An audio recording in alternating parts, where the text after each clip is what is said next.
नमस्कार मु भूपेंद्र आपण समस्त को स्वागत जनाऊँगी धर्मर हब जय अधर्मर हब विनाश नाटी जहार Ved Vyas special partner Twin City Infracon private limited स्वप्न करे साकार रेडियो पार्टनर 91.9 सिद्धार्थ एफएम खूब जमिला नुआ दिन नुआ अध्याय जमिति आम हृदय टीए मन टीए माने हृदय भी कथा अच्छी मन भी कथा अच्छी कहती मते जड़े कही निज मन को जदि शासन करिब बंची जीव नहले कौन हम कहले मन तुमको शासन करिब किड़े बड़ कथाटीए जदि आम बुझीपर आ महत्व बहुत उपरे मो मन आज्ञा बेले बेले बहुत द्वंद्व चली आसे आ यही मंच को आसीगला जो प्रश्न उत्तर कार्यक्रम आरंभ हो जाए द्वंद्व बढ़ी जाए मोर विश्वास आपण मन भी टिके चली आसुव दूरेबे किए जणिए आम समस्त अति आपणार अति निजर बहु गुणी बहु ज्ञानी पंडित जीतू दास आम समस्त महागुरु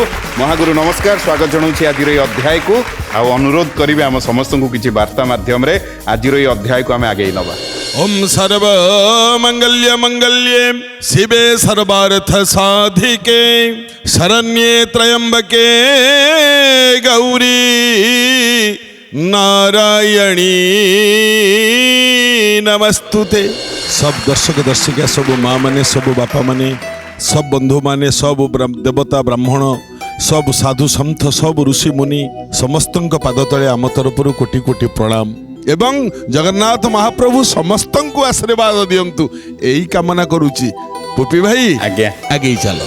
बहुत धन्यवाद महागुरु केड़े सुंदर भाव आज अध्याय को आम आरंभ करवा मते अनुमति मिल जाइछि महागुरु ठारू आउ इठी आम मंच तीन जन प्रतियोगी अच्छा समस्त को मुझे स्वागत जनाऊँगी किंतु आज जी आम सहित अच्छा जड़े नाटा मुही कहीदे ज्योत्स्ना राणी आम चाहबू निज परिचय आपन टिके जदि देई परिबे माइक जदि आपन धरि परिबे धरिकी टिके कहि दियंतु। केन्द्रापड़ा जिल्लारू आसीची मो ना ज्योत्स्ना राणी मल्लिक। बहुत बहुत धन्यवाद ज्योत्स्ना राणी मैडम मु भारी खुशी आपन आम मंच को आसीचंती मैडम मु चाहबी निज परिचय आपन आम समस्त को टिके देई दियंतु। मु जाजपुर रोड रू आसी कलिनगर मु शोभाराणी घड़े। बहुत बढ़िया आम मंच को जेहेतु आप आसीचंती आपन को बहुत बहुत शुभेच्छा आज अध्याय पाई सर निज परिचय टिके आमको दे दियंतु। मोर नाम श्री रामचंद्र पंडा ग्राम शिशिलो जिला खोर्धा। बहुत बढ़िया सर आम आज अध्याय को जेहेतु आप पहुँची आज अध्याय पे आपको बहुत बहुत शुभेच्छा सर। आज्ञा सर जानते आमर ये गोटे काच बेलाटा थुआई भितर महागुरु सामने जो बेलाटे थुआई सामने ता भितर कॉइन्स अच्छी आपण दी जन भर प्रथम अनुरोध करी जे मैडम आप शोभाराणी मैडम आप आसिक कॉइनटा काढ़ी दिखाँ।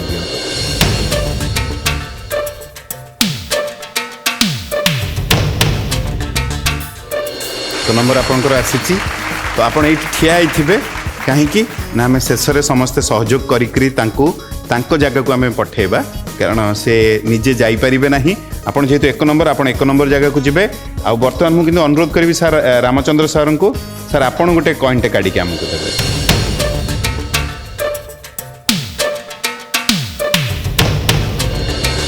दुई नंबर आपन 2 नंबर जाइकरी बसी पारिबे आउ ता माने हैला जे ज्योत्स्ना राणी मैडम जीवे 3 नंबर को रामचंद्र सर आपन 2 नंबर चली जातु आपन जीवे 1 नंबर को।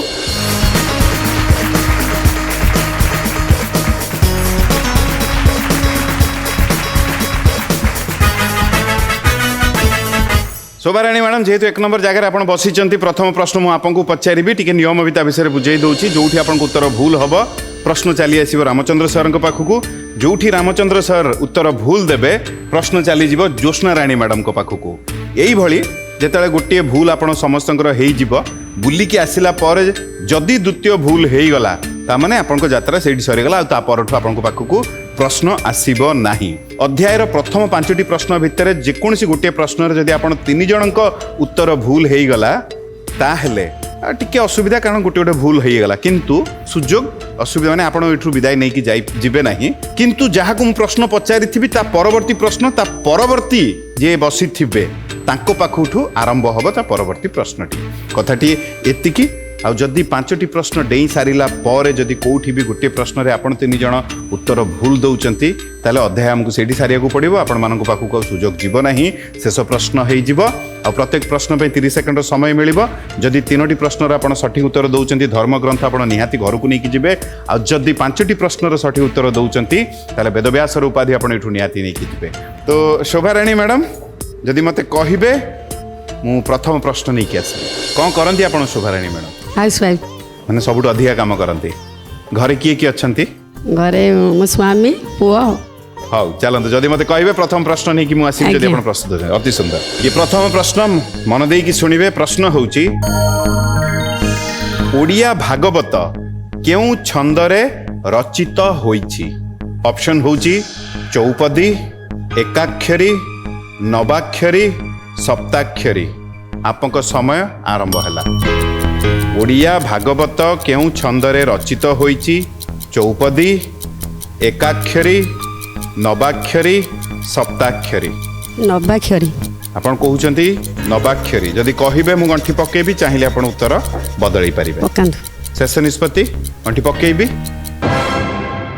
गंठी पड़ी जाइछि जदि ठीक गोटे थाक आपण पहुँचबे जदि भूल रामचंद्र सर को पाखु कोई प्रश्न चली आइबो कोन लागुची रामचंद्र सर ठीक अच्छे आज्ञा उत्तर ठीक अछि आज्ञा आपण एकमत अच्छंती शोभाराणी मैडम कर उत्तर को नेकरी आम सहित ये ज्योत्स्ना राणी मैडम भी अच्छा ज्योत्स्ना राणी मैडम माइक टी धरिकी कहबे कौन लगुच उत्तर ठीक ना द्वंद्व अछि आपण द्वंद्व अच्छे हौ ठीक अच्छे ज्योत्स्ना राणी मैडम द्वंद्व अच्छा किंतु रामचंद्र सर एकमत अच्छा आप सहित शोभाराणी मैडम जेहेतु आप कहले नवाक्षरी नवाक्षरी होउची शोभाराणी मैडम नवाक्षरी होउची सठिक उत्तर बहुत बहुत अभिनंदन आपको प्रथम थाक पहुँची गले एबे केमिति लागुची आपको आसले जेमति लागले एबे भी ठीक सेमति लागुची चलते ये कथा को नहीं महागुरु पाखक जावा तापर द्वितीय प्रश्न नहीं आपन पाखक आसी महागुरु कौन कहे एतरे कौन कथा अछि भागवत तो नवाक्षरी नहीं माँ पढ़ुच भागवत घरे शुणे पढ़ी खाली शुणुच जगन्नाथ मंदिर भागवत जन्म आम जाऊना शुणा जाई सब न अक्षर नवाक्षरी छंद न अक्षर सर्ग सर्ग जे स्थान पोषण उक्ति परिमाण जे मान्वांतर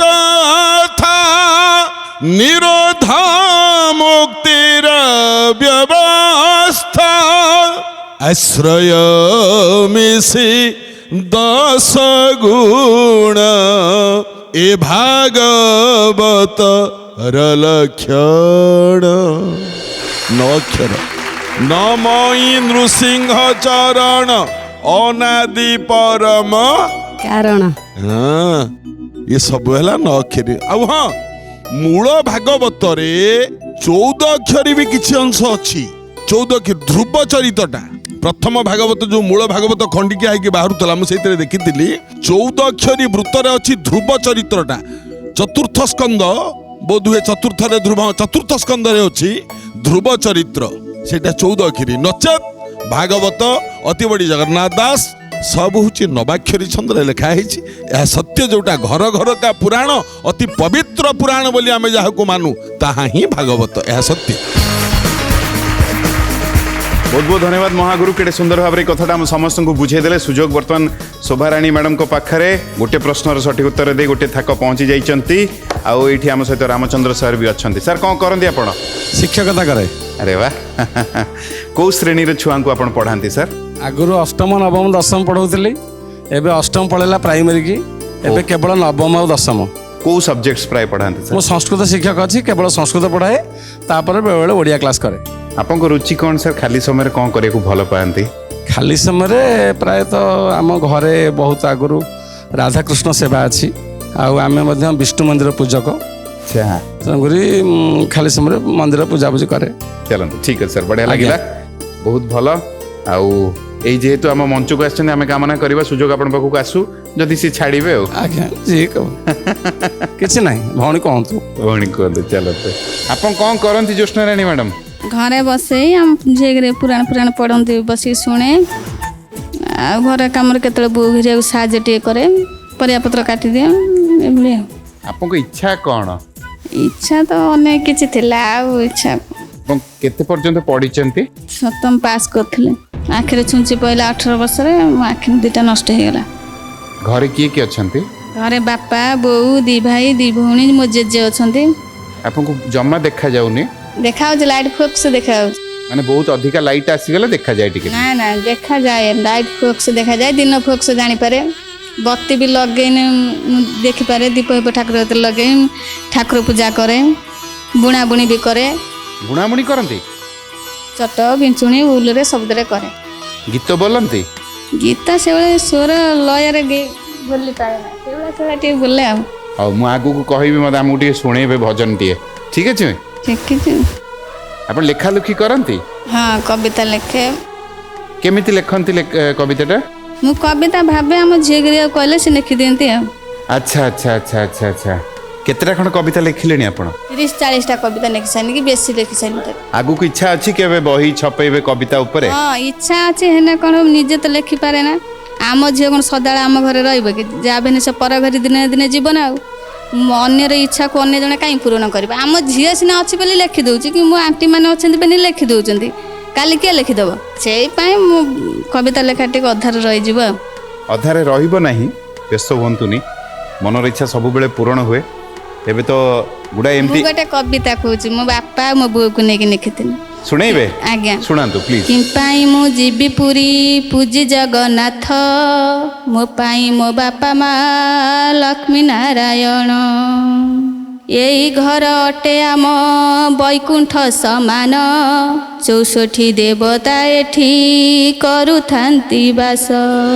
ବହୁତ ବଢ଼ିଆ, କେଡ଼େ ବଡ଼ କଥାଟିଏ। ମାନେ ଯିଏ ଏତିକି ବୁଝିଯିବ, ସତରେ ସମସ୍ତଙ୍କ ଜୀବନ ସହଜ ହେଇଯିବ। ବହୁତ ବଢ଼ିଆ ଲାଗୁଛି। ଆମ ମଞ୍ଚ କାହିଁକି ଆସିଲେ, କ'ଣ ଭାବିକି ମୁଁ ଆସିଲେ? ସଦାବେଳେ ଦେଖେ, ଆଧ୍ୟାତ୍ମିକ ପ୍ରତି ମୋର ଟିକେ ଆଗ୍ରହ ରହିଛି। ଖାସ୍ କରି ମୁଁ ଗୁରୁଦେବକୁ ବହୁତ ଭଲ ପାଏ, କିନ୍ତୁ ମୁଁ ଟିକେ ଦେଖିବି ବୋଲି ଗୁରୁଦେବକୁ ଆସିଛି।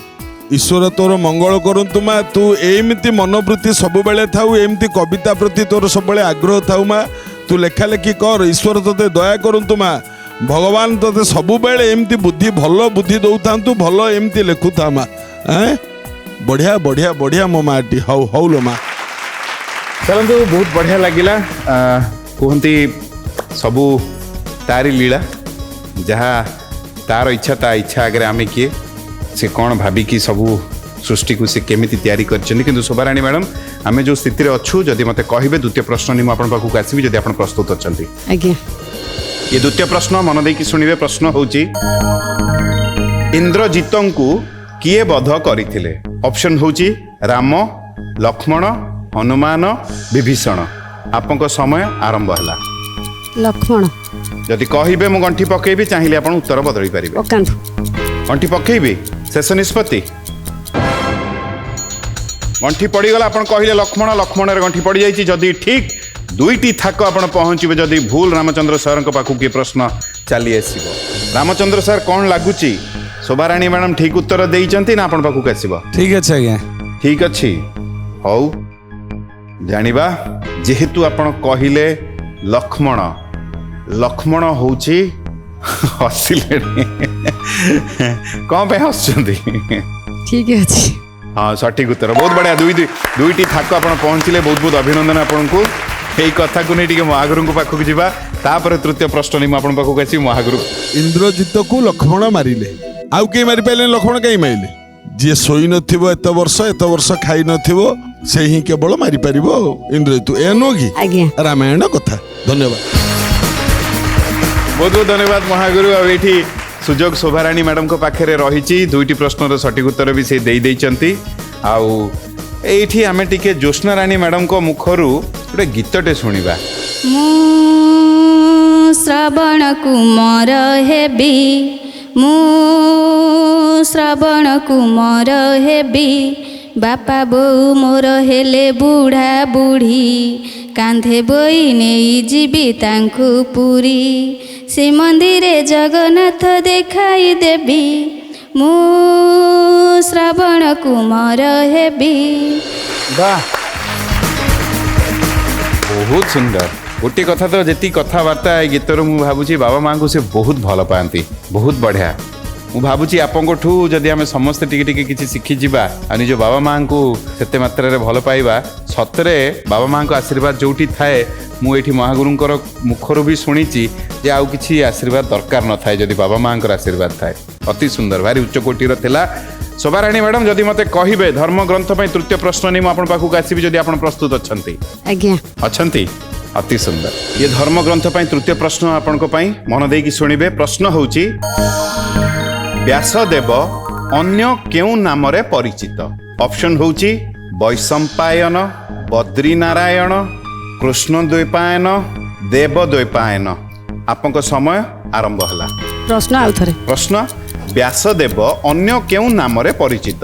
ବୈଶମ୍ପାୟନ, ବଦ୍ରିନାରାୟଣ, କୃଷ୍ଣ ଦ୍ୱୈପାୟନ, ଦେବ ଦ୍ୱୈପାୟନ। ତୃତୀୟଟା। ତୃତୀୟଟା କୃଷ୍ଣ ଦ୍ୱୈପାୟନ। ଆପଣ ଚାହୁଁଛନ୍ତି ମୁଁ ସେଇଥିରେ ଗଣ୍ଠି ପକେଇବି?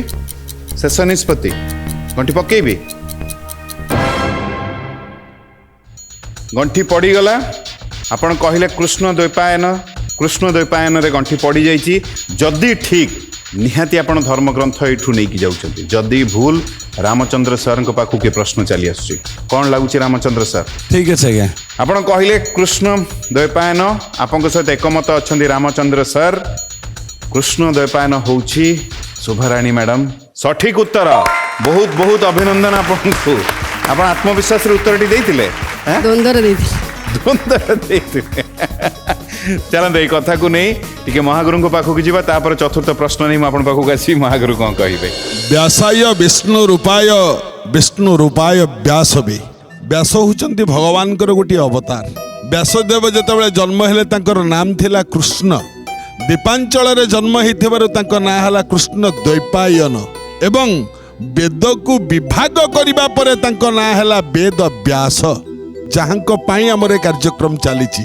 ସେ ହେଉଛନ୍ତି ଭଗବାନଙ୍କର ଅନ୍ୟ ଏକ ଅବତାର।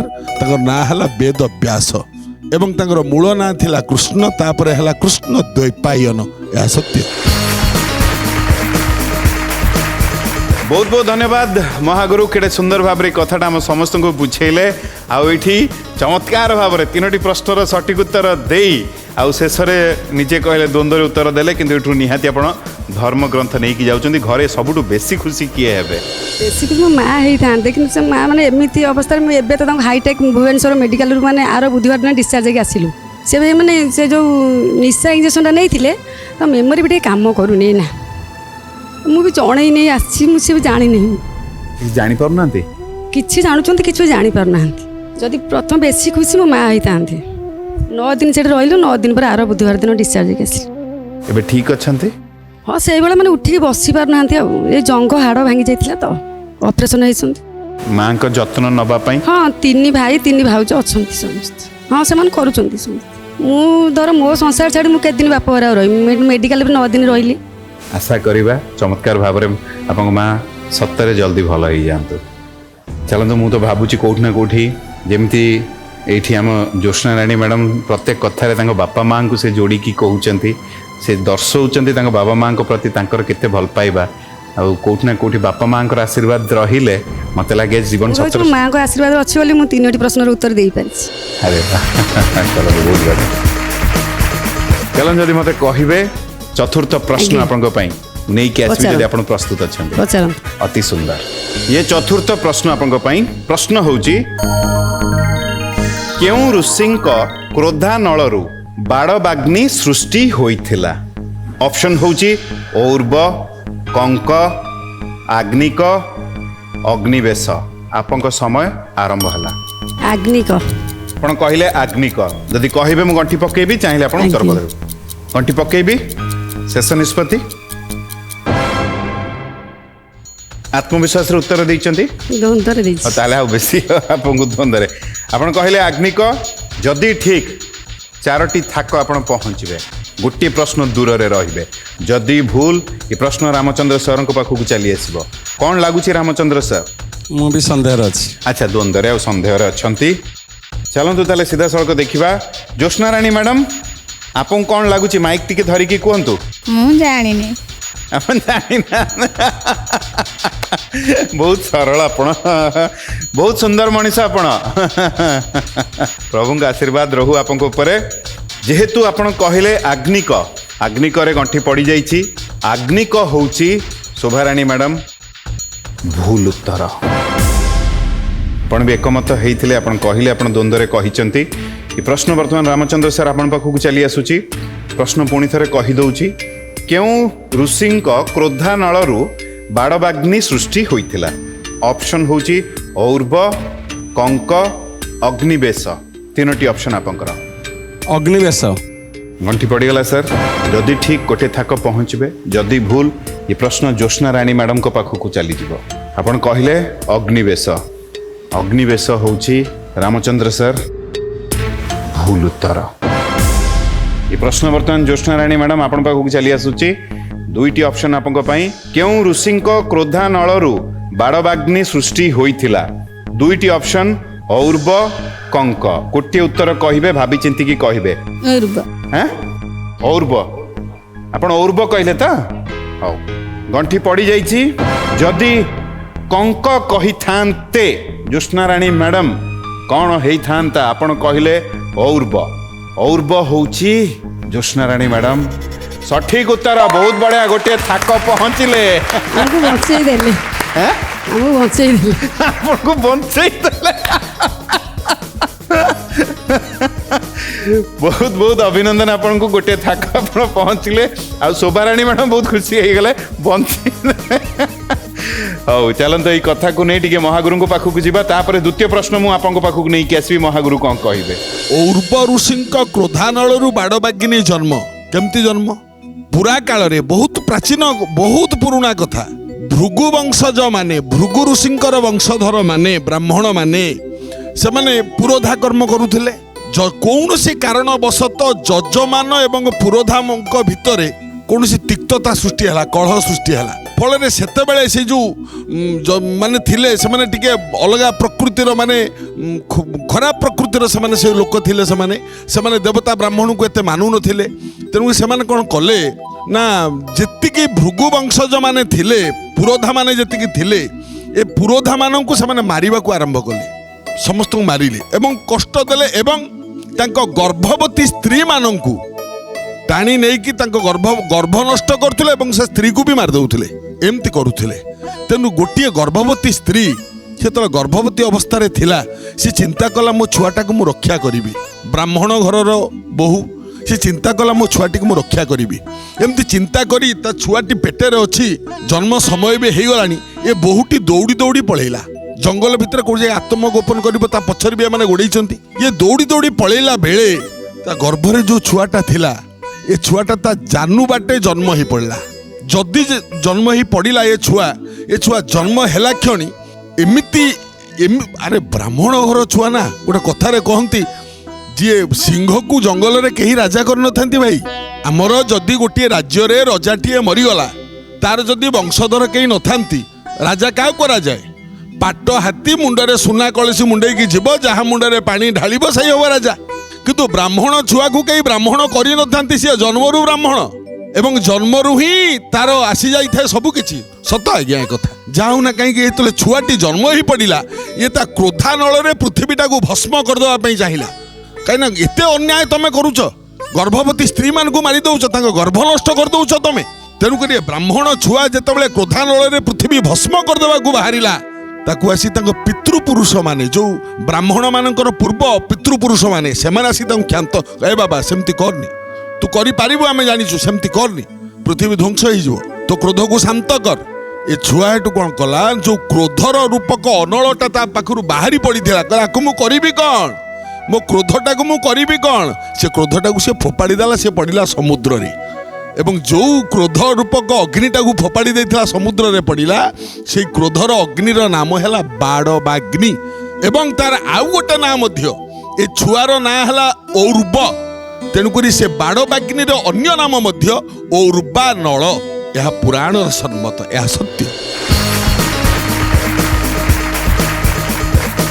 चमत्कार भाव रे कथाटा हम समस्त को बुझेले गोटे नुआ तथ्य आम पाइलु बहुत बहुत धन्यवाद महागुरु ज्योत्स्ना राणी मैडम आज्ञा एबे आपन केम लागुची सुजोग आसीगला गोटे थाक भी पहुंच जाइचंती डर लागुची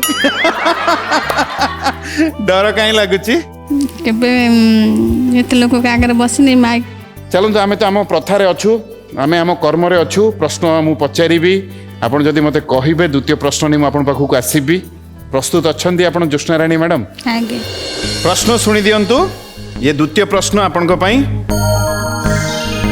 नष्टस्य कान्य गति एई प्रश्नर उत्तर किए देइथिले ऑप्शन होची कालिदास चित्रसेन बाणभट्ट भट्टसुरी आपंक समय आरंभ हैला कालिदास जदि कहिबे मु गंठी पकेइबी पक्के दुन शेष निष्पत्ति आपंकर आगे कालिदास रे आमे गंठी पकेइ देलु मु चाहिबी उत्तर ठीक हो जदि ठीक ताले दुईटी थाक आपण पहुँचे जदि भूल ये प्रश्न चली जीवो शोभाराणी मैडम को पाखकू कौन लागुची शोभाराणी मैडम ମୁଁ ଦ୍ୱନ୍ଦ୍ୱରେ ଅଛି अच्छा आपण द्वंद्व अच्छा चलतु रामचंद्र सर आपन कौन लागुची ଠିକ୍ ଅଛି ବୋଲି ଭାବୁଛି आपण लागुची ठीक अच्छी बोली आपण कहले कालिदास कालिदास रे आपण किंतु भारी खुशी रे उत्तर देइछन आपण हसी हसी उत्तर देइछन्ती कालिदास होची ज्योत्स्नाराणी मैडम सठिक उत्तर दुईटी थाक पहुँचले बहुत बहुत अभिनंदन आपन को चलते एक कथा को नहीं टिके महागुरु को पाखक जीवा तापर तृतीय प्रश्न नहीं आपण पाखक आसीबी महागुरु कौन कहिबे नष्टस्य कन्या गति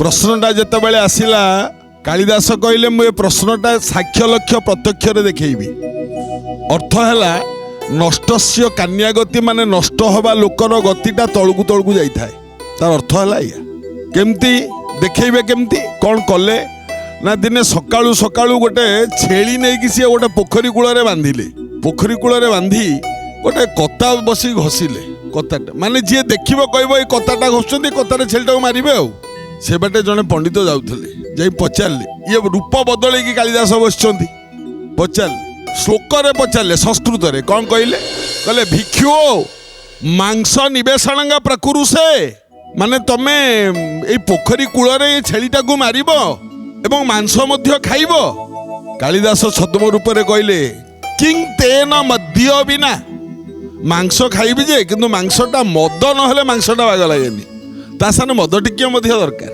पंडित पचारले कहले मद्य चापी तब प्रियम माने मद मध्य तमे पियो सकाळू सकाळू गोटे जीव मारिब जीवबद्ध करूच पुणी मांस खाऊच पुणी मद भी पिउच मद्य चापी तब प्रियम कालिदास छद्म रूप रे कहले कहले प्रिय महो बारांगना भी सह मद खाई सारा पर मांस खाई सारा पर टिके बारांगना सह मिलित होगा पाई मध्य इच्छा हुए मु बारांगना मु बेसियावाड़ी की मध्य जाए ये आहुरी आश्चर्य हो गले पंडित पुणी पचारे कहले तासामर्थ रुचि कुताहस्तबधन मद खाइबा मांस खाइबा बेसियावाड़ी की जीवा एथिपाई तो प्रचुर धन आवश्यक धन तमे कोठु आण छद्म रूपी कालिदास कहले कहले दिउतेण चोरजीएण बा मु जुआ खेले नले चोरी करे माने एठू पंडित आश्चर्य कहले कहले देख तमे एमितिया जने व्यक्ति निज हाथ रे तमे जीवबद्ध करूच मांस खाऊच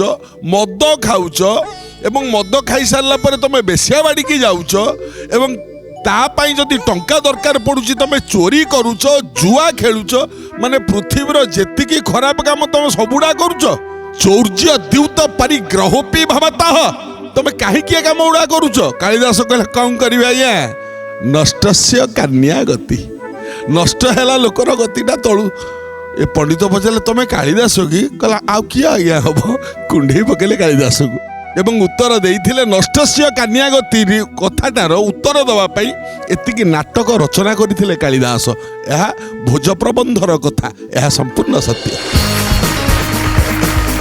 बहुत बहुत धन्यवाद महागुरु केड़े सुंदर भाव में कथाटा आम समस्त को बुझेले मु भावुची समस्त मन में रही आउ ये अति सुंदर भाव में दुईटी प्रश्नर सठिक उत्तर दे दुईटी थाक पहुँची जाइछन्ती ज्योत्स्नाराणी मैडम सीधा सड़क मुझे पाखक चली आसूची जदि मते कहिबे तृतीय प्रश्न धर्म ग्रंथ पर प्रश्न नहीं कि पाखक आसबि जदि आप प्रस्तुत अछन्ती आगे ये तृतीय प्रश्न मन देकी शुणिबे प्रश्न होउची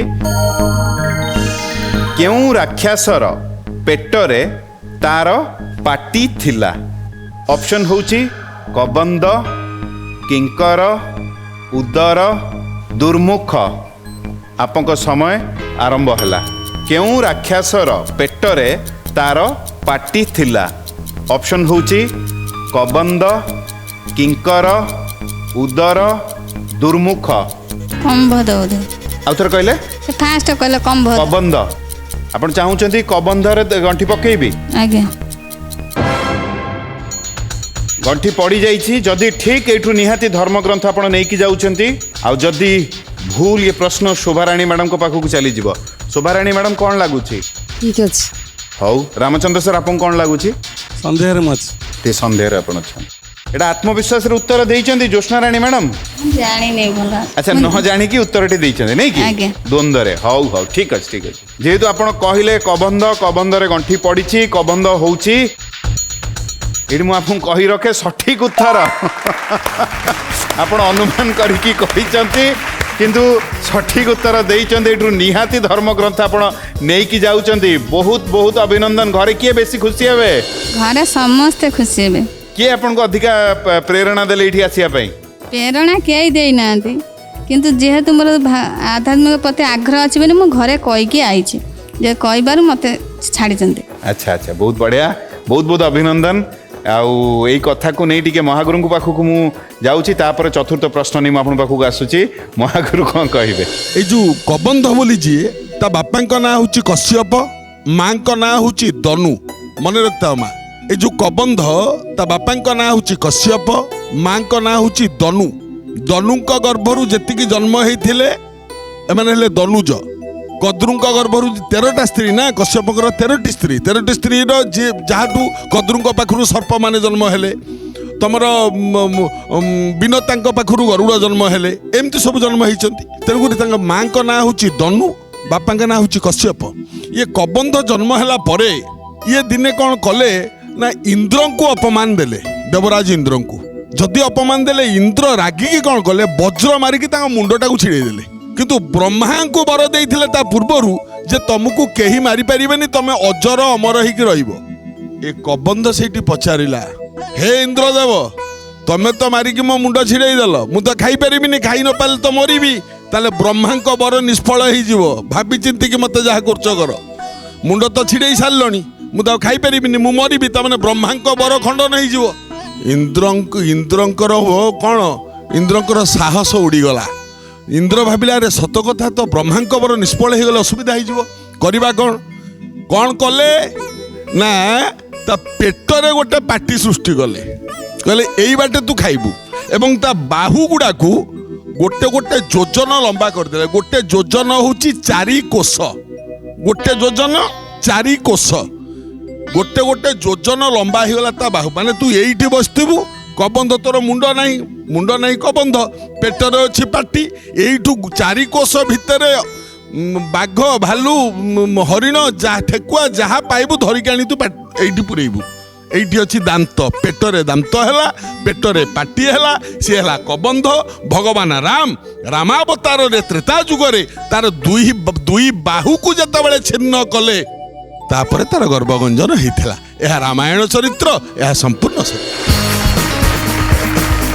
ବହୁତ ବହୁତ ଧନ୍ୟବାଦ ମହାଗୁରୁ। କେଡ଼େ ସୁନ୍ଦର ଭାବରେ କଥାଟା ଆପଣ ଆମ ସମସ୍ତଙ୍କୁ ବୁଝେଇଲେ। ଆଉ ଏଇଠି ଏତେ ସୁନ୍ଦର ଭାବରେ ସେ 3ଟି ପ୍ରଶ୍ନର ସଠିକ୍ ଉତ୍ତର ଦେଇ ଜ୍ୟୋତ୍ସ୍ନାରାଣୀ ମ୍ୟାଡ଼ାମ୍ ଏଠୁ, ଯେଉଁଟାକି ମୁଁ ବି ଚାହୁଁଥିଲି ମୋ ହୃଦୟରୁ, ସେ ଏଠୁ ଧର୍ମଗ୍ରନ୍ଥ ନେଇକି ଯାଉଛନ୍ତି। ମୁଁ ଭାରି ଖୁସି, ତାଙ୍କ ଘର ଲୋକ ବି ଭାରି ଖୁସି। ଆଉ ଏବେ ପୁଣି ଯଦି ମୋତେ କହିବେ, ଚତୁର୍ଥ ପ୍ରଶ୍ନ ନେଇକି ମୁଁ ଜ୍ୟୋତ୍ସ୍ନାରାଣୀ ମ୍ୟାଡ଼ାମ୍ ଆପଣଙ୍କ ପାଖକୁ ଆସିବି, ଯଦି ଆପଣ ପ୍ରସ୍ତୁତ ଅଛନ୍ତି। ଆଜ୍ଞା। ଇଏ ଚତୁର୍ଥ ପ୍ରଶ୍ନ ମନ ଦେଇକି ଶୁଣିବେ। ପ୍ରଶ୍ନ ହେଉଛି, ମହାଭାରତରେ କୌରବ ପକ୍ଷର କେଉଁ ବୀର କୌରବମାନଙ୍କ ବିପକ୍ଷରେ ଯୁଦ୍ଧ କରୁଥିଲେ? ଅପସନ୍ ହେଉଛି ଦୁଃସହ, ଶୁକୁଣ୍ଡଳ, ହୃତାୟୁଧ, ଯୁଜୁସୁ।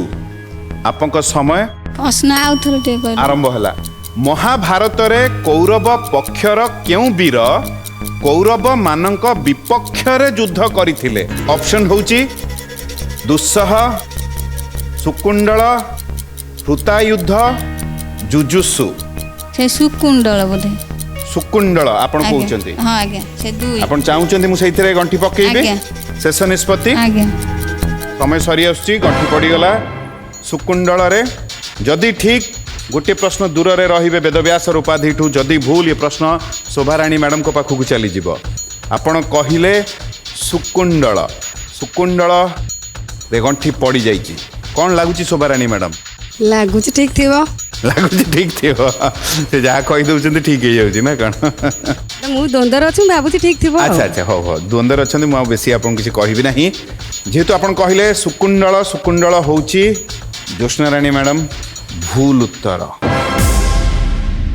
ଶୋଭାରାଣୀ ମ୍ୟାଡ଼ାମ୍ ଏ ପ୍ରଶ୍ନ ଆପଣଙ୍କ ପାଖକୁ ଚାଲି ଆସୁଛି ମହାଭାରତରେ କୌରବ ପକ୍ଷର କେଉଁ ବୀର କୌରବମାନଙ୍କ ବିପକ୍ଷରେ ଯୁଦ୍ଧ କରିଥିଲେ? ତିନୋଟି ଅପସନ୍ ଆପଣଙ୍କ ପାଇଁ ରହିଲା ଦୁଃସହ ହୃତାୟୁଦ୍ଧ ଯୁଜୁସୁ। ଗୋଟିଏ ଉତ୍ତର ଭାବି ଚିନ୍ତିକି ଦେବେ। ପ୍ରଥମ ପ୍ରଶ୍ନ। ଦୁଃସହ ଆଜ୍ଞା ଆପଣ କହୁଛନ୍ତି ଦୁଃସହ ଅଣ୍ଠି ପଡ଼ିଗଲା। ଯଦି ଠିକ୍ ଆପଣ 4ଟି ଥାକ ପହଞ୍ଚିବେ, ଯଦି ଭୁଲ ଇଏ ଶେଷ ପ୍ରଶ୍ନ ହେଇଯିବ ଆପଣଙ୍କ ପାଇଁ। ଆଜ୍ଞା କ'ଣ ଲାଗୁଛି ରାମଚନ୍ଦ୍ର ସାର୍? ଠିକ୍ ହେଲାଣି ଲାଗୁଛି। ଆପଣ କହିଲେ ଦୁଃସହ। ଦୁଃସହ ହେଉଛି ଶୋଭାରାଣୀ ମ୍ୟାଡ଼ାମ୍ ଭୁଲ ଉତ୍ତର। ରାମଚନ୍ଦ୍ର ସାର୍ 2ଟି ଅପସନ୍ ଆପଣଙ୍କ ପାଇଁ ରହିଲା। ଆଜ୍ଞା ମହାଭାରତରେ କୌରବ ପକ୍ଷର କେଉଁ ବୀର କୌରବମାନଙ୍କ ବିପକ୍ଷରେ ଯୁଦ୍ଧ କରିଥିଲେ? ହୃତାୟୁଦ୍ଧ ଯୁଜୁସୁ। ଯୁଜୁସୁ। ଗଣ୍ଠି ପଡ଼ିଗଲା ସାର୍। ଯଦି ଠିକ୍ ଗୋଟିଏ ଥାକ ଆପଣ ପହଞ୍ଚିବେ, ଯଦି ଭୁଲ ଆପଣଙ୍କର ବି ଦ୍ୱିତୀୟ ଭୁଲ ହେଇଯିବ। ଆତ୍ମବିଶ୍ୱାସରେ ଉତ୍ତର ଦେଇଛନ୍ତି। ଆଜ୍ଞା ଆପଣ କହିଲେ ଯୁଜୁସୁ। ଯୁଜୁସୁ ହେଉଛି ରାମଚନ୍ଦ୍ର ସାର୍ ସଠିକ୍ ଉତ୍ତର। ବହୁତ ବଢ଼ିଆ, ଗୋଟିଏ ଥାକ ପହଞ୍ଚିଲେ। ବହୁତ ବହୁତ ଅଭିନନ୍ଦନ। ଏବେ କେମିତି ଲାଗୁଛି ସାର୍? ଭଲ ଲାଗୁଛି। ଚାଲନ୍ତୁ ଯଦି ମୋତେ କହିବେ ଦ୍ୱିତୀୟ ପ୍ରଶ୍ନ ନେଇ ମୁଁ ଆପଣଙ୍କ ପାଖକୁ ଆସିବି ଯଦି ଆପଣ ପ୍ରଶ୍ନ। ଆଜ୍ଞା ଆଜ୍ଞା ଅତି ସୁନ୍ଦର ସାର୍। ଇଏ ଦ୍ୱିତୀୟ ପ୍ରଶ୍ନ ଆପଣଙ୍କ ପାଇଁ, ମନ ଦେଇକି ଶୁଣିବେ। ପ୍ରଶ୍ନ ହେଉଛି ମାଳିକାରେ ବର୍ଣ୍ଣିତ ଭୈରବ କେଉଁ ମନ୍ଦିରରେ ଦେଖିବାକୁ ମିଳେ? ଅପସନ୍ ହେଉଛି ବିରଜା, ଚର୍ଚ୍ଚିକା, ତାରିଣୀ, ଭଗବତୀ। ଆପଣଙ୍କ ସମୟ ଆରମ୍ଭ ହେଲା। ବିରଜା ପୁରା ଗୋଟେ କ'ଣ କହିଲେ? ବିରଜା, ଚର୍ଚ୍ଚିକା, ତାରିଣୀ, ଭଗବତୀ। ବିରଜା। ଗଣ୍ଠି ପକେଇବି ସାର୍? ଆଜ୍ଞା ଶେଷ ନିଷ୍ପତ୍ତି। ଆଜ୍ଞା ବିରଜାରେ ଗଣ୍ଠି ପଡ଼ିଗଲା ସାର୍।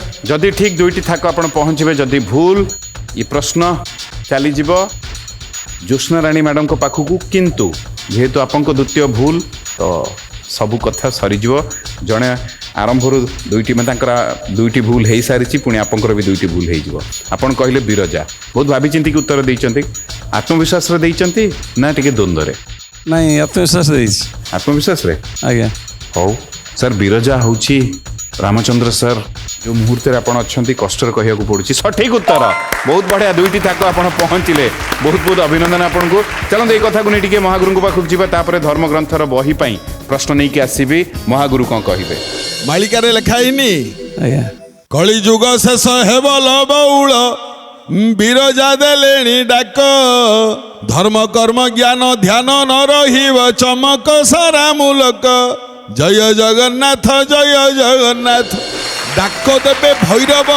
ଆଜ୍ଞା ବିରଜା ମନ୍ଦିର ମୁଁ ସବୁବେଳେ କହେ ଭୂପି ଭାଇ, ଯେତେ ଶକ୍ତିପୀଠ ଅଛି ସବୁ ସବୁ ମାଙ୍କର ପୀଠକୁ ଆମର ଆଗ ମୁଣ୍ଡିଆ। ଘଟଗାଁ ତାରିଣୀ କହନ୍ତୁ, ଯାଜପୁର ଟାଉନ ବିରଜା କହନ୍ତୁ, ଚର୍ଚ୍ଚିକା କହନ୍ତୁ, ବାଣପୁର ଭଗବତୀ କହନ୍ତୁ, ସବୁ ଆଜ୍ଞା। ମା ମାନେ ଏମାନେ ପ୍ରତ୍ୟକ୍ଷ ଠାକୁରାଣୀ ପ୍ରତ୍ୟକ୍ଷ, ଏମାନେ। ହଁ, ଆଜ୍ଞା ଏମାନେ ଆମ ଓଡ଼ିଶାବାସୀଙ୍କୁ ଘଣ୍ଟ ଘୋଡେଇକି ରକ୍ଷା କରୁଛନ୍ତି ଏ ଆଜ୍ଞା ମା ଆଜ୍ଞା ମାନେ। ଆଜ୍ଞା ଆଉ ଏ ମା ମାନେ ଅଛନ୍ତି ବୋଲି ଆମେ ତାଙ୍କ ସନ୍ତାନ ହିସାବରେ ଶାନ୍ତିରେ ଅଛନ୍ତି, ସୁଖରେ ଅଛନ୍ତି ଆମେ। ଆଜ୍ଞା। ଆଉ ବିରଜା ମାଟି, ଯାଜପୁର ମାଟି ତ ପବିତ୍ର ମାଟି, ସେ ଧୂଳିକୁ ମୁଣ୍ଡରେ ବୋଳିଲେ ମଧ୍ୟ ପବିତ୍ର ହେଇଯାଏ। ଆଜ୍ଞା। ଯାଇଛନ୍ତି ବିରଜା ମନ୍ଦିର? ଆଜ୍ଞା ଆଜ୍ଞା ବହୁତ ଥର ଯାଇଛି। ବିରଜା ମନ୍ଦିରର ପଶ୍ଚିମ ପଟରେ ଦେଖିବେ ଆଜ୍ଞା ଏକ ପାଦରେ ଠିଆ ହେଇଛନ୍ତି ଭୈରବ। ଆଜ୍ଞା ଗୋଟିଏ ପାଦରେ ଭୈରବ ଗୋଟିଏ ପାଦରେ ଠିଆ ହେଇଛନ୍ତି ବିରଜା ମନ୍ଦିରର ପଶ୍ଚିମ ପଟରେ ପଶ୍ଚିମ ଅଛନ୍ତି। ପଟରେ ହଁ ଯେବେ ବିରଜା ମନ୍ଦିର ଯାଆନ୍ତି ନିହାତି ଭୈରବଙ୍କୁ ଯାଇକି ମୁଣ୍ଡିଆଟିଏ ମାରିବେ। ଆଜ୍ଞା ଦେଖିଛନ୍ତି ସବୁ ଶ୍ରାଦ୍ଧ ଯୋଉ ହଁ ପିଣ୍ଡ ଇଏ ନାଭି ସବୁ, ନାଭି ନାଭି ଗଏ ନାଭି ପିଣ୍ଡ ଯୋଉ ସେ ଯୋଉ କୁଣ୍ଡଟା ଅଛି ଦେଖିଛନ୍ତି? ଆଜ୍ଞା ସେ ଖାଦ୍ୟ ସବୁ ଯାଉଛି କୁଆଡେ? ଯାଉଛି କୁଆଡେ? ହଁ ଆଶ୍ଚର୍ଯ୍ୟ କଥା। ଆଶ୍ଚର୍ଯ୍ୟ। ସେ ସବୁବେଳେ ପୂର୍ଣ୍ଣ ହେଇକି ଅଛି, କୁଆଡେ ସେ ଯାଉଛି ହାରି, ହଁ ଅନ୍ତର୍ଧାନ ହେଇଯାଉଛି କୁଆଡେ। ଭାଇ ଯାଇଛନ୍ତି? ସମସ୍ତେ ସେଇଠି ପକେଇବେ, ସେ ଯୋଉ ପିଣ୍ଡ ଭାତ ଚାଉଳ ସବୁ ସେଇଠି ପଡିବ, ଖଲି ସହିତ ସବୁ ସେଇଠି ପଡିବ, କିନ୍ତୁ ସିଏ କେବେ ପୁରୁନି। ଏଇଟା ଗୋଟେ କେଡେ ଆଶ୍ଚର୍ଯ୍ୟର କଥା। ନାଭି ଗାଏ ବୋଲି କହନ୍ତି ଆଉ। ହଁ କେଡେ ଆଶ୍ଚର୍ଯ୍ୟର କଥା ଏଇଟା। ଯାହୁନା କାହିଁକି ବିରଜା ମାଟି, ମୁଁ ଯେତେବେଳେ ବିରଜାଙ୍କ ନାଁ ଧରେ ମୋ ହାତ ଯୋଡ଼ିକି ଆପେ ଆପେ ଉଠିଯାଏ। ଆଜ୍ଞା। କାରଣ ସିଏ ଏତେ ମତେ ଏତେ ଭଲ ଲାଗନ୍ତି ମା, ଖାଲି ମା ସବୁ ମା ମତେ ଭଲ ଲାଗନ୍ତି। ଆଜ୍ଞା। କିନ୍ତୁ ବିରଜା ମନ୍ଦିରର ଯୋଉ ବ୍ରାହ୍ମଣ ଦେବତା ମାନେ ଗୋସେଇ ମାନେ ଅଛନ୍ତି ଆଜ୍ଞା, ଆଜ୍ଞା। ସେମାନଙ୍କର ବ୍ୟବହାର ଏତେ ଆନନ୍ଦଦାୟକ, ବହୁତ ଏତେ ଭଲ ସେମାନଙ୍କର ବ୍ୟବହାର, ତାଙ୍କ ଆଜ୍ଞା। ପାଦରେ କୋଟି କୋଟି ମୁଣ୍ଡିଆ ମାରିବାକୁ ଇଚ୍ଛା ହୁଏ। ଯାହୁନା କାହିଁକି ଆଜ୍ଞା। ଏହା ସତ୍ୟ। ଭୈରବ ଡାକ ଦବ ଏବଂ ଯେବେ କଳିଯୁଗ ସରିବ ଭୈରବ ଡାକ ଦବ ବୋଲି ମାଳିକା ବର୍ଣ୍ଣିତ ଏ କଥା। ଆଜ୍ଞା। ଏବଂ ଭୈରବ ଅଛନ୍ତି ବିରଜାଙ୍କ କ୍ଷେତ୍ରରେ ପଶ୍ଚିମ ପଟରେ ଏକ ପାଦରେ ଠିଆ ହେଇଛନ୍ତି, ଏହା ସତ୍ୟ। ବହୁତ ବହୁତ ଧନ୍ୟବାଦ ମହାଗୁରୁ, କେଡ଼େ ସୁନ୍ଦର ଭାବରେ ଏଇ କଥାଟା ଆମ ସମସ୍ତଙ୍କୁ ଆପଣ ବୁଝେଇଲେ, ଭାରି ବଢ଼ିଆ ଲାଗିଲା। ଆଉ ଏଠି ବର୍ତ୍ତମାନ ସୁଯୋଗ ରହିଛି ରାମଚନ୍ଦ୍ର ସାର୍ଙ୍କ ପାଖକୁ বা ପାଖରେ ଯଦି କହିବେ ସାର୍ ସିଧାସଳଖ ଧର୍ମଗ୍ରନ୍ଥ ପାଇଁ ତୃତୀୟ ପ୍ରଶ୍ନ ନେଇକି ମୁଁ ଆପଣଙ୍କ ପାଖକୁ ଆସିବି ଯଦି ଆପଣ ପ୍ରସ୍ତୁତ ଅଛନ୍ତି। ଆଜ୍ଞା ସାର୍ ଇଏ ଧର୍ମଗ୍ରନ୍ଥ ପାଇଁ ତୃତୀୟ ପ୍ରଶ୍ନ ଆପଣଙ୍କ ପାଇଁ ମନ ଦେଇକି ଶୁଣିବେ। ପ୍ରଶ୍ନ ହେଉଛି କେଉଁ ଋଷି ବଗ ପକ୍ଷୀଟିଏ ହୋଇଯାଇଥିଲେ? ଅପସନ୍ ହେଉଛି ବିଶ୍ୱାମିତ୍ର, ବଶିଷ୍ଠ, ଗୋମତ, ଭରଦ୍ୱାଜ। ଆପଣଙ୍କ ସମୟ ଆରମ୍ଭ ହେଲା। କେଉଁ ଋଷି ବଗ ପକ୍ଷୀଟିଏ ହୋଇଯାଇଥିଲେ? ବିଶ୍ୱାମିତ୍ର, ବଶିଷ୍ଠ, ଗୋମତ, ଭରଦ୍ୱାଜ। ଗୋମତ। ଯଦି କହିବେ ମୁଁ ଗଣ୍ଠି ପକେଇବି, ଚାହିଁଲେ ଆପଣ ଉତ୍ତର ବଦଳି ପାରିବେ ସାର୍। ଆଜ୍ଞା ଗଣ୍ଠି ପକେଇବି। ଆଜ୍ଞା ଶେଷ ସମୟ ମୁହୂର୍ତ୍ତରେ ଗଣ୍ଠି ପଡ଼ିଲା, ଆପଣ କହିଲେ ଗୋମତ। ଯଦି ଠିକ୍ ଧର୍ମଗ୍ରନ୍ଥ ଆପଣ ନେଇକି ଯାଉଛନ୍ତି, ଯଦି ଭୁଲ ଏ ଅଧ୍ୟାୟ ଶେଷ ହେଇଯିବ, ଆପଣଙ୍କ ଭି ଦୁଇଟି ଭୁଲ ହେଇଯିବ। ତ ଉଭୟଙ୍କର ଦୁଇ ଜଣଙ୍କର ଯଦି ଦୁଇଟି ଭୁଲ, ତାହେଲେ ଆଉ କାହା ସହିତ ଆମେ ଖେଳିବା। ଯଦି ଆପଣଙ୍କ ଏ ଉତ୍ତର ଭୁଲ, ତାହେଲେ ଜ୍ୟୋତ୍ସ୍ନାରାଣୀ ମ୍ୟାଡ଼ମଙ୍କ ପାଖକୁ ପ୍ରଶ୍ନଟେ ଯିବ, ଆମେ ଉତ୍ତର ଗ୍ରହଣ କରିବୁ। ଆ ପରେ ଆଉ ପ୍ରଶ୍ନ ଆଗକୁ ବଢ଼ିବ ନାହିଁ। ଆପଣ କହିଲେ ଗୋମତ। ରାମଚନ୍ଦ୍ର ସାର୍, ଗୋମତ ହେଉଛି ଭୁଲ ଉତ୍ତର। ଏ ପ୍ରଶ୍ନ ଜ୍ୟୋତ୍ସ୍ନାରାଣୀ ମ୍ୟାଡ଼ାମ ମୁଁ ଆପଣଙ୍କୁ ପଚାରି ଦେଉଛି, କେଉଁ ଋଷି ବଗ ପକ୍ଷୀଟିଏ ହୋଇଯାଇଥିଲେ? ତିନୋଟି ଅପସନ୍ ଆପଣଙ୍କ ପାଇଁ, ବିଶ୍ୱାମିତ୍ର, ବଶିଷ୍ଠ, ଭରଦ୍ୱାଜ। ଲାଷ୍ଟ ଶେଷ କ'ଣ ଲାଷ୍ଟ? 4 ନମ୍ବର। ଭରଦ୍ୱାଜ। ଆଜ୍ଞା 4 ନମ୍ବର। ଭରଦ୍ୱାଜ ତ ଆଜ୍ଞା ଗଣ୍ଠି ପଡ଼ିଗଲା। ଯଦି ଠିକ୍ ଚାରୋଟି ଥାକ ଆପଣ ପହଞ୍ଚିବେ, ଯଦି ଭୁଲ ତ ଆଉ ତ ଏଇଟା ଶେଷ ହେଇଯିବ। ଆପଣ କହିଲେ ଭରଦ୍ୱାଜ। ଭରଦ୍ୱାଜ ହେଉଛି ଭୁଲ ଉତ୍ତର। ବଶିଷ୍ଠ ହେଉଛି ସଠିକ ଉତ୍ତର। ଚାଲନ୍ତୁ ଏ କଥାକୁ ନେଇ ଟିକେ ମହାଗୁରୁଙ୍କ ପାଖକୁ ଯିବା, ତାପରେ ଆମ ପ୍ରଥାକୁ ଆଗେଇ ନେବା। ଯେତେବେଳେ ହରିଶ୍ଚନ୍ଦ୍ରଙ୍କର ସବୁକିଛି ଦାନ ଛଳରେ ହରଣ କରିନେଲେ ଗୁରୁ ବିଶ୍ୱାମିତ୍ର, ଶେଷରେ ହରିଶ୍ଚନ୍ଦ୍ରଙ୍କୁ କ୍ରୀତଦାସ ହେବାକୁ ପଡ଼ିଲା ଏବଂ ତାଙ୍କ ସ୍ତ୍ରୀକୁ ବିକ୍ରି କରିଦେଲେ, ପୁଅକୁ ମଧ୍ୟ ଛାଡ଼ିଦେଲେ। ତାଙ୍କ ପୁଅ ରୋହିତ ମରିଗଲା, ଶେଷରେ ଶ୍ମଶାନରେ ପୁଅର ଶବ ମଧ୍ୟ ପୋଡ଼ିବା ପାଇଁ ବାପାଙ୍କୁ ପଡ଼ିଲା। ଏସବୁ ଘଟଣା ପରେ ବିଶ୍ୱାମିତ୍ର ଏତିକି କାମ କରିଥିବାରୁ ସୂର୍ଯ୍ୟ ବଂଶର ଗୁରୁ କୁଳଗୁରୁ ହେଉଛନ୍ତି ବଶିଷ୍ଠ। ବଶିଷ୍ଠ ବିଶ୍ୱାମିତ୍ରକୁ ଦିନେ ଧିକ୍କାର କଲେ, କହିଲେ କାହିଁକି ଏତେ ବଡ଼ ଦଣ୍ଡ ଦେଲ ତମେ ତାକୁ? ହରିଶ୍ଚନ୍ଦ୍ର ଭଳି ନୀତିବାନ ରାଜାଙ୍କୁ ତମେ ଏମିତି ଦଣ୍ଡ କାହିଁକି ଦେଲ? ମୁଁ ଅଭିଶାପ ଦଉଛି, ତମେ ଗୋଟିଏ ହଂସରାଳି ପକ୍ଷୀ ହେଇଯାଅ। କିଏ? ବଶିଷ୍ଠ କହିଲେ ବିଶ୍ୱାମିତ୍ରଙ୍କୁ, ମୁଁ ତମକୁ ଅଭିଶାପ ଦଉଛି, ତମେ ଗୋଟିଏ ହଂସରାଳି ପକ୍ଷୀ ହେଇଯାଅ। ବିଶ୍ୱାମିତ୍ର କହିଲେ ଆପଣ ଏକା ମତେ ଅଭିଶାପ ଦେବେ, ମତେ ଅଭିଶାପ ଦେଇ ଆସିବନି। ମୁଁ ମଧ୍ୟ ଅଭିଶାପ ଦଉଛି, ଆପଣ ଗୋଟିଏ ବଗ ହେଇଯାଆନ୍ତୁ। ବଶିଷ୍ଠଙ୍କ ଅଭିଶାପରେ ବିଶ୍ୱାମିତ୍ର ହଂସରାଳି ପକ୍ଷୀ ହେଇଥିଲେ ଏବଂ ବିଶ୍ୱାମିତ୍ରଙ୍କ ଅଭିଶାପରେ ବଶିଷ୍ଠ ଗୋଟିଏ ବଗ ପକ୍ଷୀ ରୂପ ଧାରଣ କରିଥିଲେ। ଏହା ସତ୍ୟ। ବହୁତ ବହୁତ ଧନ୍ୟବାଦ ମହାଗୁରୁ, এই କଥାଟା ଆମ ସମସ୍ତଙ୍କୁ ବୁଝେଇଥିବାରୁ। ଆଉ ଆମେ ପ୍ରଥାକୁ ଆଗେଇ ନେବା। ସମସ୍ତଙ୍କୁ ଅନୁରୋଧ କରିବି ମଝିକୁ ଆସିବା ପାଇଁ, ମହାଗୁରୁଙ୍କୁ ବି ଅନୁରୋଧ କରିବି ମଝିକୁ ଆସିବା ପାଇଁ।